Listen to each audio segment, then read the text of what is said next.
tenté de vous faire deux réponses. La première, la plus objective qui soit, c'est quelqu'un qui a un nombre d'expériences conséquent. Pour moi, un senior, c'est 20, 25 ans, 30 ans d'expérience professionnelle. Une deuxième réponse qui est plus sociétale, c'est qu'on peut considérer qu'aujourd'hui, au-delà de 50 ans, on a cette étiquette de senior. Sur le monde de l'emploi franco-français, à partir de 45 ans, on peut être qualifié de senior. La comparaison que je serais tenté de vous faire, c'est avec d'autres pays internationaux. J'ai l'occasion de travailler dans 11 autres pays que la France. Et cette notion de senior est beaucoup plus relative ailleurs, en dehors de nos frontières. Les actions que nous avons pu entreprendre en France aujourd'hui sont très concrètes par rapport aux seniors. Nous avons aujourd'hui une moyenne d'âge de 28 ans dans le groupe et nous considérons qu'il relève de notre responsabilité que d'aller chercher des candidats qui ont passé la barre des 40, 45, 50 ans.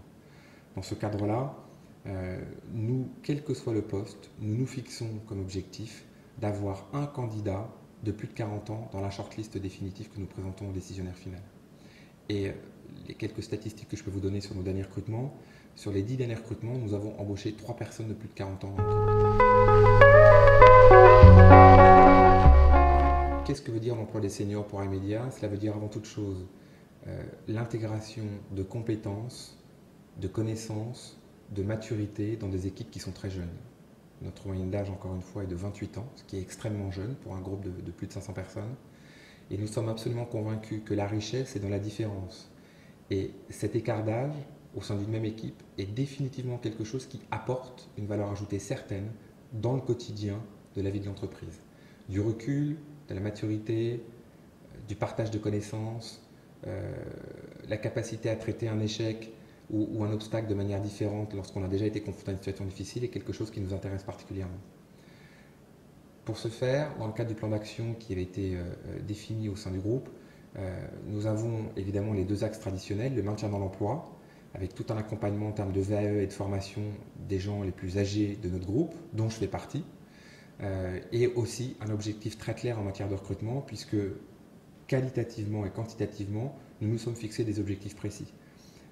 Comme je vous le disais tout à l'heure, un candidat de plus de 40 ans doit être dans la liste définitive des candidats présentés pour chaque recrutement, mais nous avons aussi pour certains postes définitivement privilégié l'expérience au diplôme ou à une exposition internationale par exemple pour des candidats plus jeunes. Et nous faisons fi de recruter des gens qui ont cette étiquette de senior et de leur proposer un programme d'intégration et de formation spécifique pour les aider à réussir dans l'intégration de l'entreprise, versus des candidats plus jeunes, parfois peut-être plus en adéquation avec le cahier des charges et notre univers technologique, en étant une société purement Internet. Finalement, en toute fin d'analyse, c'est un choix gagnant. Cela apporte énormément de choses à la culture de l'entreprise et à sa façon d'évoluer en tant qu'écosystème. Et d'un point de vue managérial, c'est au quotidien quelque chose d'extrêmement intéressant et formateur pour nos jeunes managers que d'avoir à encadrer et animer des gens plus âgés qu'eux. Et parfois la différence d'âge est conséquente. Alors, statistiquement, aujourd'hui, nos derniers recrutements se caractérisent par à peu près un tiers des emplois réalisés avec des personnes qualifiées de seniors, selon les critères déjà évoqués. Si vous me permettez un comparatif avec notre situation à l'international, la France est quelque peu en retard. Au sein de notre groupe, nous avons plus de facilité à recruter des gens de 40 ans et plus ou de 45 ans et plus dans les autres pays, dans nos autres présences en termes de filiales à l'étranger. Et c'est au quotidien une réelle interrogation pour nous, parce que je pense que là, il y a une dimension culturelle et sociétale qui dépasse la responsabilité de l'employeur. Donc au quotidien, notre rôle au sein de l'équipe RH est d'essayer de comprendre pourquoi en France l'exercice est si difficile. Transition toute trouvée avec un autre aspect de votre question, justement pourquoi est-ce difficile et quelle explication peut-on apporter à notre société, au sein de notre société française sur l'emploi des seniors. Je vais essayer d'être très humble et très modeste dans la réponse que je pourrais faire à cette question. Je pense qu'il y a la conjonction de différents facteurs qui caractérisent la situation des seniors sur le marché de l'emploi en France. Parfois une problématique de salaire. On peut considérer qu'à compétences équivalentes, quelqu'un qui a 20 ans d'expérience versus quelqu'un qui a moins de 5 ans, le salaire ou les exigences en termes de salaire ne seront pas identiques. Il y a ce fameux débat sur est-ce qu'on peut demander à nos managers de 30 ans de manager facilement quelqu'un de 45 ou de 50, et on est dans ce fameux choc des générations. Il y a aussi cet aspect parfois subjectif sur l'appréciation de la résistance au changement, la capacité à s'adapter, la flexibilité intellectuelle de quelqu'un de plus de 50 ans dans une entreprise où, encore une fois, tout change très vite tout le temps, et que le mélange de la Gen Y et des seniors reste quelque chose de difficile à appréhender, à mesurer et à rationaliser aujourd'hui. Au-delà de ces critères explicatifs qu'on peut difficilement mesurer, il y a aussi quelque chose qui est très important à prendre en compte, c'est parfois l'autocensure du candidat senior dans sa capacité à prospecter des entreprises, des nouvelles technologies, des pure players qui sont connus pour une moyenne d'âge justement très basse. Et je pense que la loi de l'offre et de la demande ne reporte pas uniquement sur la responsabilité proactive de l'employeur. Je constate aujourd'hui qu'il est parfois difficile pour nous d'attirer ou de convaincre des candidats plus âgés qu'ils ont une vraie opportunité de carrière chez nous. C'est peut-être une question de cycle de vie, c'est peut-être une question d'appréhension personnelle quant à rejoindre des équipes extrêmement jeunes, encore une fois dans l'univers des nouvelles technologies, et que le travail d'argumentation à faire auprès de quelqu'un de senior parfois est plus long, plus lourd, plus complexe qu'avec quelqu'un de plus jeune. Et c'est un exercice qui doit être fait pour autant. Il faut donc, en tant qu'employeur, considérer que la gestion de la candidature de quelqu'un de senior est quelque chose qui nécessite plus de temps, plus d'énergie et plus d'investissement de notre part. Je me garderai bien de donner le moindre conseil aux autres entreprises françaises dans ce domaine. Par contre, ce que je suis toujours tenté de faire, c'est essayer de comprendre pourquoi dans les autres pays dans lesquels je suis amené à travailler, 9 en Europe et 3 outre-Atlantique, cette notion d'âge n'est pas perçue de la même manière que dans notre pays français. Et je crois que à la fois sur la notion de régime des retraites, à la fois sur la notion d'accompagnement tout au long de la carrière, sur cette notion de deuxième carrière, sur la problématique des diplômes, des langues étrangères, de l'acquisition de nouvelles compétences, il y a tout un système complet à repenser qui va bien au-delà de l'embauche, qui va jusqu'à l'intégration, le suivi, le développement de carrière et parfois aussi comment se séparer de quelqu'un de plus âgé. Il est évident qu'en tant que DRH, c'est plus difficile pour moi d'envisager une mesure de séparation avec quelqu'un de 57 ans que quelqu'un de 25. Parce que la conséquence en termes de vie est évidente.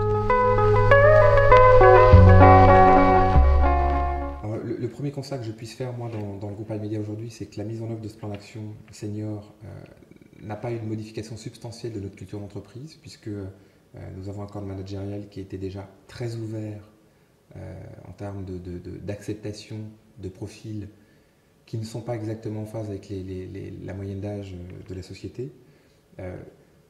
Pour autant, ça a eu comme bénéfice de formaliser des engagements, de pouvoir mener une campagne de communication auprès de nos managers très officielle en interne et de considérer que ça relève d'un devoir sociétal et citoyen de l'entreprise plus que de la bonne volonté d'un individu qui dans son équipe est prêt à accueillir quelqu'un de plus âgé. La façon dont on fait vivre ce plan d'action aujourd'hui dans le groupe est relativement simple et pragmatique. Plus que jamais, nos plans de formation pour les seniors dans l'entreprise sont faits sur mesure, avec une vraie logique d'individualisation de l'accompagnement en termes d'acquisition de compétences. Je pense à des plans de professionnalisation, je pense à de la VAE, et que cet accompagnement-là est très individualisé.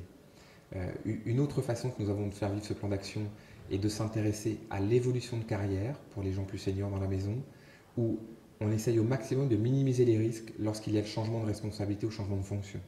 Parce que le risque est maximal pour le candidat. S'il y a échec, l'entreprise s'en remet très souvent. S'il y a échec côté collaborateur et que ça aboutissait à une séparation, c'est beaucoup plus compliqué de retrouver un job en France après 45 ans qu'à 30. Donc notre rôle à nous est d'optimiser les chances de succès dans le poste à l'entrée, mais aussi dans l'évolution de carrière.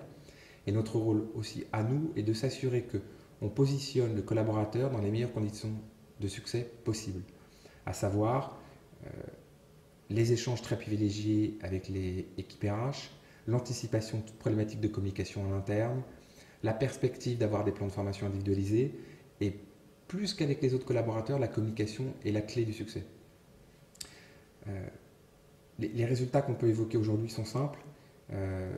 Nous avons d'une part une très bonne acceptation des personnes seniors que nous recrutons, tant d'un point de vue métier que d'un point de vue intégration relationnelle. Nous avons aussi aujourd'hui des courbes d'évolution et des perspectives de carrière pour les gens de 45 ans passés dans le groupe extrêmement intéressantes et qui se marient très très bien avec notre pyramide des âges. Nous avons des gens seniors aujourd'hui à tous les niveaux de responsabilité et c'est encore une fois aujourd'hui définitivement une force pour la culture de notre entreprise et l'appréhension de la conduite du changement que nous avons à mener dans notre groupe aujourd'hui en France comme à l'étranger.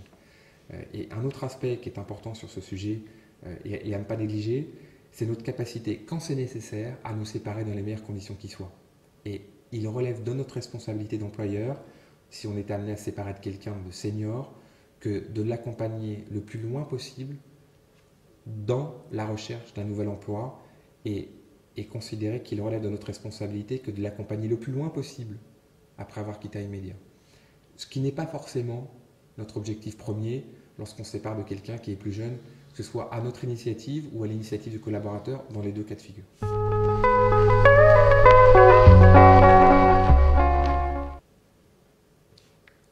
Au travers de notre propre témoignage, effectivement, je souhaiterais partager un retour d'expérience avec la communauté RH.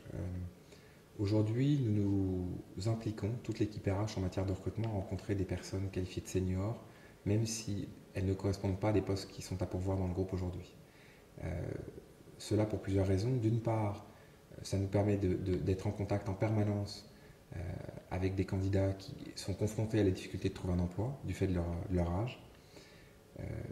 Deuxièmement, nous apprenons au travers des échanges avec ces candidats quels sont les leviers auxquels ils sont sensibles en termes d'intégration, d'attractivité d'entreprise et quelles sont leurs attentes, voire leurs exigences sur les différents domaines classiques de l'embauche, les salaires, les responsabilités, les plans d'accompagnement, etc. Donc aujourd'hui, la communauté ou la population qui nous aide le plus à progresser, à nous professionnaliser dans le recrutement des seniors, ce sont les seniors eux-mêmes, côté candidat. Et nous rencontrons toutes les semaines des gens qui ne correspondent pas à des postes que nous avons à pourvoir, parce que ça nous permet, encore une fois, de maintenir ce lien social avec cette communauté et de leur apporter des conseils, indépendamment de toute perspective de collaboration avec Imedia. La deuxième problématique est que